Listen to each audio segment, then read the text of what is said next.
साला कि भाई नेक्स्ट पार्ट है। लास्ट में मास्टर जी को यार बहुत वो तंग कर रहे थे, और देवा भाई को भी अंदर कर दिया। अब देखते हैं क्या है, प्ले करें। बाबू, विशाल का जल्दी छूटना मुश्किल है। केस काफी बिगड़ गए क्योंकि उसने पुलिस वालों पर हाथ उठाया है। आप कोशिश तो कीजिए वकील साहब। कोशिश कर लेते हैं लेकिन चांसेस बहुत कम है। जज साहब, मेरा नाम सच्चिदानंद अग्निहोत्री है। मेरा केस भी आप ही की कोर्ट में है। मैं पुलिस का गवाह हूँ। एक तरह से मैंने कानून की मदद की है, लेकिन कुछ लोगों ने मेरे बेटे को झूठे खून के इल्जाम में लॉकअप में बंद करवा दिया है। आप उसकी जमानत करवा दीजिए, बाद में उसका भी केस कानूनी तरीके से चले। कोई बात नहीं जज साहब, मैं आपका बहुत आभारी रहूंगा। देखिए, इस मामले में मैं आपकी कोई मदद नहीं कर सकता। पुलिस की कार्रवाई में हमारा कोई दखल नहीं होता। I am sorry. जज साहब, मेरी बात सुनिए। जज साहब, मेरे बेटे आप तो बोला ना मेरे बेटे की जिंदगी का सवाल है। जाने दीजिए। जज साहब,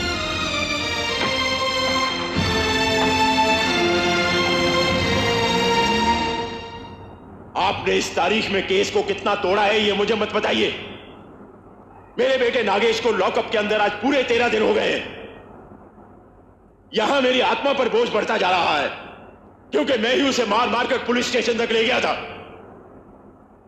ये सच्चिदानंद स्कूल मास्टर 2000 रुपए माहवार की तनख्वाह वाला सरकारी गुलाम मुझ पर भारी पड़ रहा है, जसपाल राणा पर भारी पड़ रहा है।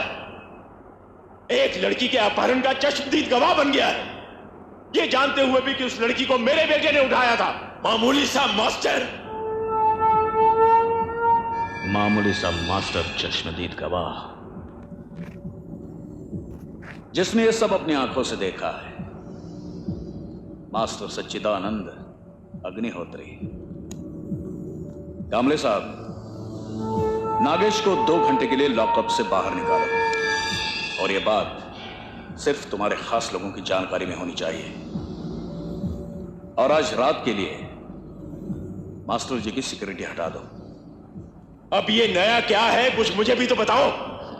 राणा साहब, अब तो ये केस आने वाली इसी तारीख में निपट जाएगा। देखकर बोलने की बीमारी है ना इस मास्टर को। अब मैं जो उसे दिखाऊंगा, कोर्ट में बोलना बहुत भारी पड़ेगा उस मास्टर को।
माँ, ये दूध पी लो, फिर दवाइयाँ भी तो लेनी है आपको। नहीं बेटे, और कितनी दवाइयाँ खिलाओगी मुझे? मैं इतनी बीमार थोड़ी हूँ। आज पूरे 5 दिन हो गए विशाल को देखे। क्या कहते हैं वकील साहब, कब तक छूटेगा वो? वैसे हम पूरी कोशिश कर रहे हैं कि विशाल जल्द से जल्द छूट जाए। कल हमने कोर्ट में अपील भी कर दी है, बस वो जल्दी ही बाहर आ जाए। इतनी रात हो गई है, ये भी अभी तक घर नहीं लौटे।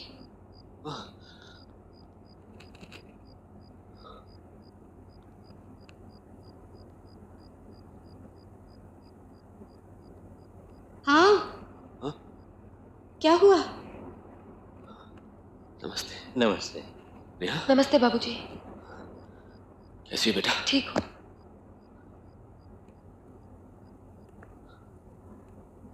क्या बात है? क्या फिर कुछ? कुछ नहीं है, कोई बात नहीं है। और मैं तो इतनी रात तक कोई खास काम निपटा भी नहीं रहा था, यूं ही गार्डन में बैठा था। कब आंख लग गई पता ही नहीं चला। कब आंख लग गई पता ही नहीं चला। तुम फिक्र मत करो गायत्री, अब इस अध्याय का समापन बस होने ही वाला है।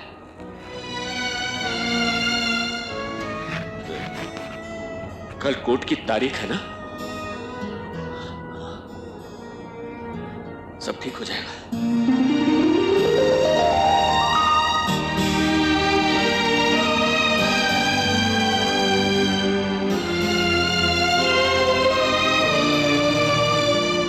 जल्दी छूट जाएगा तो। मैं जज साहब को मिला था उनके बंगले पर। बहुत नेक इंसान है।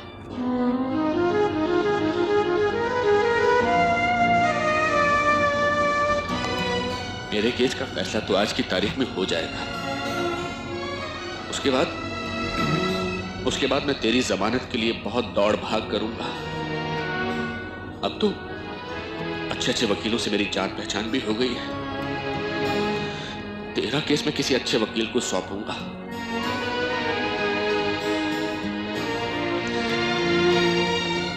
बचपन में तो मेरी इस घड़ी के साथ खेला करता था। एक बार मैंने तेरे स्कूल बैग से भी बरामद की थी। याद है मैंने तेरे को एक चपत भी लगाई थी। पिछले कुछ दिनों से मेरे लिए घड़ी बेजान सी हो गई है। इसकी सुइयों की रफ्तार से मैं तालमेल नहीं मिला पा रहा हूं। तो इसे तू रख ले। शायद तू इसकी रफ्तार पकड़ सके। जल्दी छूट जाएगा तो।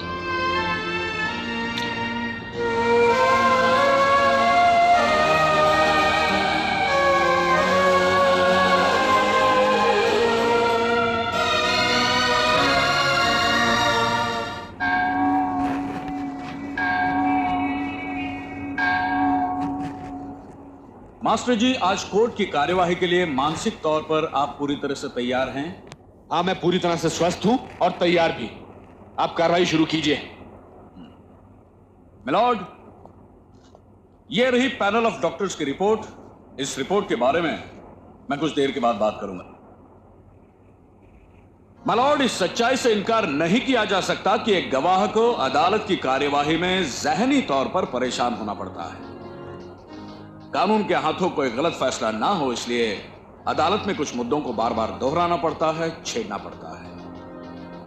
आज गवाह के कटघरे में खड़े एक अध्यापक के चेहरे पर परेशानी देखकर मुझे भी बहुत दुख होता है। माय लॉर्ड, मेरी जिंदगी में एक अध्यापक की बहुत बड़ी अहमियत है। मैं बचपन में बहुत बड़ा शरारती था और एक अध्यापक ने मुझे सुधारा था। उसी अध्यापक से मेरे जीवन को एक सही दिशा मिली, इसलिए आज मैं हर अध्यापक की बड़ी इज्जत करता हूं। आज कानून का हिमायती होने के नाते मैं अदालत की मर्यादा को बचाने की कोशिश में लगा हूं। जहां एक तरफ इस बात की मुझे खुशी है, वहां दूसरी तरफ अफसोस इस बात का है कि मेरी इस कोशिश में एक अध्यापक को परेशान होना पड़ रहा है। हां तो मास्टर जी, 13 अक्टूबर की रात को आपने जो भी देखा मैं फिर एक बार अदालत के सामने रख रहा हूं, आप ही के बयान को दोहरा रहा हूं।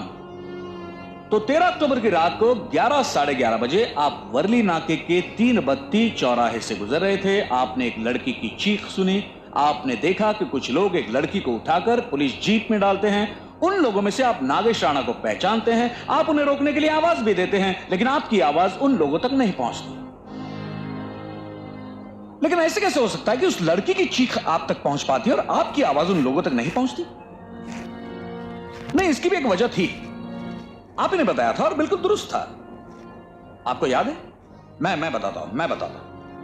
जहां यह घटना हुई वहां पास में एक रेलवे ट्रैक था जहां से एक ट्रेन गुजर रही थी, जिसकी वजह से आपकी आवाज दब गई। हाँ, ऐसा ही है।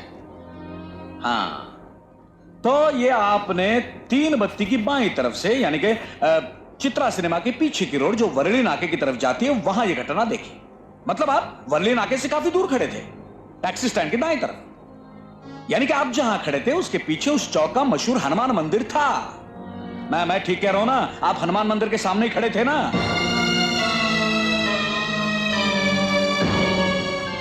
आप मंदिर के पास खड़े थे ना? नहीं, मैं मंदिर के पास नहीं खड़ा था, मैं चर्च के पास खड़ा था। हाँ, ठीक कह रहे हैं आप चर्च के पास खड़े थे। अच्छा, नागेश और उसके साथियों ने लड़की को उठाकर जिस गाड़ी में रखा वो पुलिस जीप थी? हाँ, मैं कितनी बार कह चुका हूं कि वो पुलिस जीप ही थी, पुलिस जीप ही थी, पुलिस जीप ही थी।